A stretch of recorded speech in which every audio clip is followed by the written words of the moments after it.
Back with Coach Ron Lancaster, and first of all, Coach, congratulations. Not only was last week's game a victory, I thought it was a happening. Everybody who went turned out over about 45,000 turned, had a heck of a time. The party after the game was super, the weather was good, a high-scoring game, and what a show by Ham. You know, that was a show, period. Even if you're not a football fan, had you gone to that game, just for an entertainment dollar, you'd have walked out very satisfied. I worried a little at first, though. They scored so quick I hadn't even got my pencil ready. Yeah, you know, what was it, 45 seconds? They went bang, bang to the rocket and the pinball, and it was 7-0. They didn't mess around. Just amazing. So this week you have to make a few roster adjustments, as you always do. A couple of changes on your defensive secondary. Yeah, that seems to be where we've had our injuries this year. So Trent Brown's going to start at safety and back up with Dan Murphy, but both of them will play. And then we got a new corner, Doug Parrish in. He'll start on the corner where Mark Mathis lined up. Those are the two new people, and Mike Walker's back at the nose. So I think we're ready to go. A little pressure on those two DBs, though, to go in with not a lot of time to preparation, particularly Parrish. Well, the big thing, too, is we're playing against a team that, with Kent Austin, who everybody knows, he can throw the football, and he's got 4 outstanding receivers, and we look for him to put the ball up 55 times. They're going to throw that ball up and down the field, and that's a lot of pressure on rookie defensive backs. But when you talk about rookies, Enos has 3 years experience, I think, and the rest are all rookies. So it's been that way all along, and, you know, you can't worry about that. You're a football player. Let's go play. New head coach over there now with Don Matthews. Can he make any impact so soon? Oh, yeah, he'll have an impact. I don't think he'll bother with the offense. Kent seems to have gotten that and going for him. I think his impact will be on the defensive side. You know, you can put a game plan in. Don's always been a pressure, come get you type of coach, and he says that he gambles that I'll get you before you get me. And you can do that. You just put a little more pressure on your secondary, but you do get turnovers and you get big plays. I think in special teams, he's always known for some tricks. So, yeah, he can have an impact in a hurry, and I think he will. Let's go back to last Wednesday now, Coach, and kind of relive the excitement of that great game against Toronto. And I thought the best performance I've ever seen in one game by Tracy Ham. Well, you know, I keep telling people that, and you know, I'm a little bit biased, okay, let's face it, but Tracy's the best football player in the country.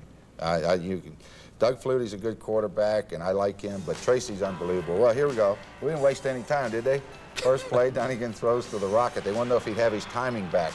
He throws 180 yards and bang, right over the middle, and pinball got it. We're down 7. That took 45 seconds. Tracy shows you now. He rolls left, beats one guy, and then they make a mistake in their secondary. I believe their corner, Reg Pleasant, number 2, went to sleep and allowed Sam Dusty to get behind him. And you know, Jimmy's one of those kind of guys that if you get him behind him, he'll get to the end zone before you do. Okay, here we go again, right over the middle. This time Andrew Murray, he's outstanding slot back that they got last year. He scores.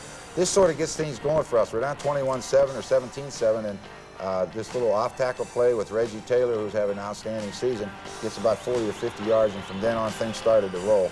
Interference call here, pretty good call. I mean, Pleasant's all over David Williams. Pretty hard to stop a guy 6'4" and without interfering. Everybody in the country knew who'd carry the ball there, but you can't do anything about it. No, the offensive line does a good job. We don't care who it is, but we just tell them Blake's going to go through it.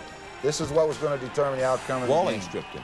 Walling stripped the ball, and I think it was Willie Pless that got it, and I think, you know, mistakes cost you points, and Tracy put it in the end zone. This outstanding play, watch this.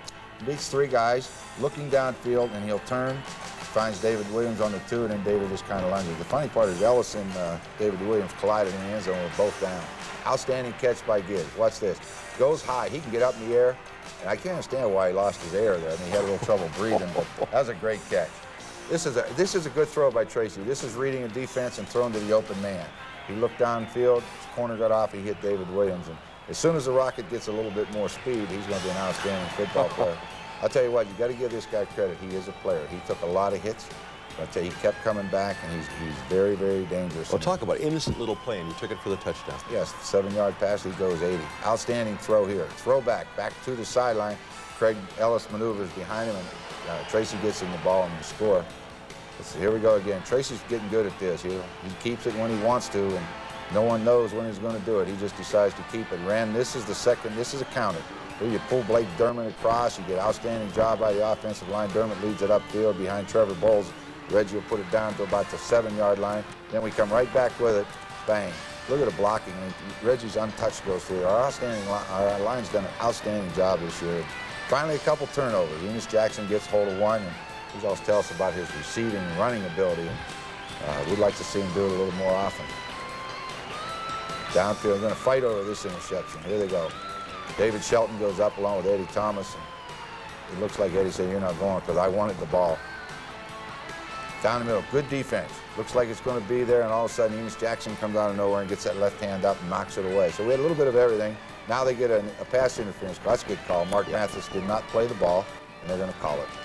Straight ahead dive. I think that's Smelly, number 5. Easy touchdown.